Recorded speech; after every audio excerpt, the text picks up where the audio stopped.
5월 22일 토요일 5분 말씀, 잠언 12장 1절부터 14절까지의 본문입니다. 오늘 말씀에는 의인과 악인의 대비가 아주 두드러지게 드러나 있죠. 이를테면 이런 말씀입니다. 사람이 악으로서 굳게 서지 못하거니와 의인의 뿌리는 움직이지 아니하느니라. 잠언은 사람이 악으로 굳게 서는 것이 아니라고 의인의 뿌리가 견고한 것이라고 말씀합니다. 하지만 살다 보면 우리가 직면하는 현실은 오히려 악인이 형통하고 의인이 고난받는 것과 같은 그런 모습을 볼 때가 많지요. 그런 모습을 지켜보자면 하나님 뜻대로 사는 게 무슨 의미가 있나? 믿음으로 사는 게 무슨 소용이 있나 싶은 자괴감이 들 때가 있습니다. 그 마음이 깊어지면 하나님의 말씀대로 살려는 흔적이 삶 속에서 지워져 갑니다.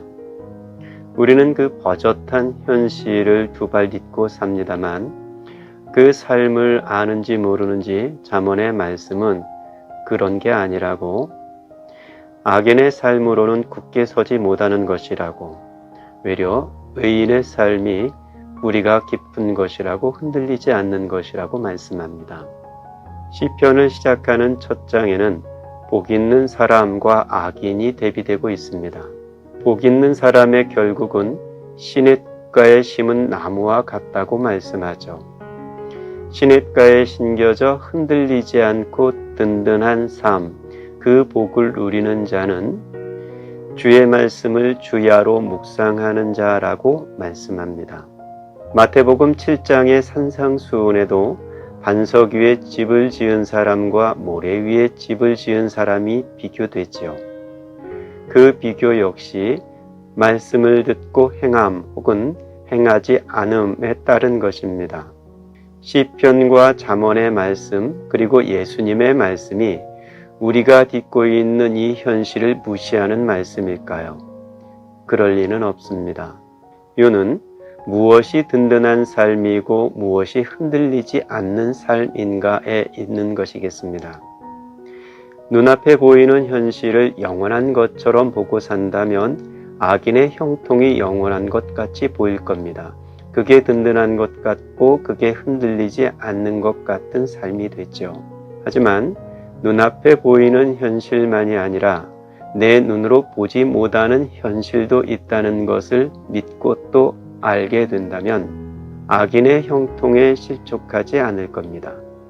왜 시편과 잠언과 예수님 말씀이 의인의 삶을 견고한 것이라 일컫는지를 헤아릴 수가 있게 되는 거죠.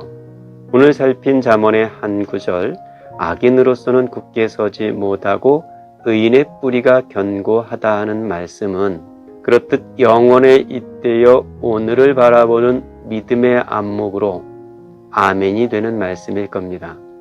의인과 악인의 대비 한 대목을 더 살펴보겠습니다. 악인의 말은 사람을 엿보아 피를 흘리지 않은 것이거니와 정직한 자의 입은 사람을 구원하느니라.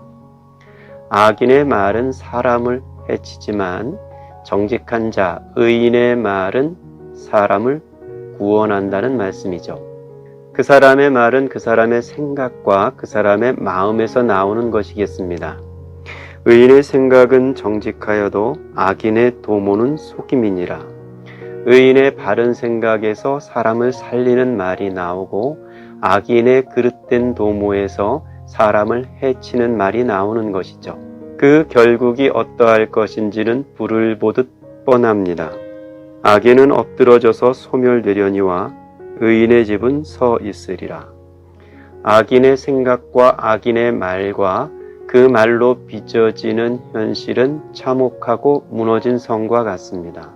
하지만 의인의 생각과 의인의 말로 세워진 성, 그 집은 반석 위에 지은 집같이 든든한 것이죠. 우리가 살펴 묵상하고 있는 잠언의 말씀은 악인과 의인, 지혜로운 자와 어리석은 자의 대비를 분명히 하고 있습니다. 잠언은 이 길 혹은 저 길을 우리에게 보여주면서 이리로 갈 것인지 혹은 저리로 갈 것인지를 우리 앞에 보여주고 있습니다. 한 말씀 한 말씀 경구처럼 우리에게 들려주시는 이 말씀을 따라 우리가 어느 길로 가야 할 것인지를 잘 분별하고 다시 한 발을 내디딜 수 있어야겠습니다.